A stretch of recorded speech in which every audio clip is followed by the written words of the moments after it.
বাঙালিদের মাছের মধ্যে রুই আর শাকের মধ্যে পুঁই থাকলে আর কি চাই। তাই আজকে বানিয়ে ফেলেছি মাছের মাথা দিয়ে পুঁই শাকের ঘন্ট। প্রথমে সরষের তেলের মধ্যে কুচনো পেঁয়াজ, কাঁচা লঙ্কা আর পাঁচফোড়ন দিয়ে ভালো করে নেড়ে চেড়ে ওর মধ্যে আগে থেকে কেটে রাখা পুঁই ডাঁটা, কুমড়ো, আলু দিয়ে অল্প একটু নাড়াচাড়া করে নুন আর হলুদ দিয়ে দেব।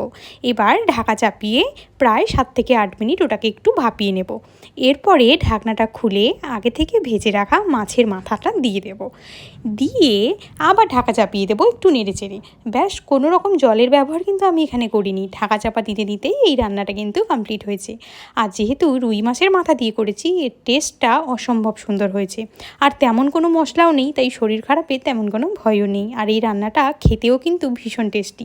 তোমাদেরও বাড়িতে নিশ্চয়ই হয়ে থাকে। এরপর একটু স্বাদ অনুযায়ী মিষ্টি দিয়েছি, কারণ একটু কুমড়ো আছে, মিষ্টি মিষ্টি হলে জিনিসটা খেতে ভালো লাগবে।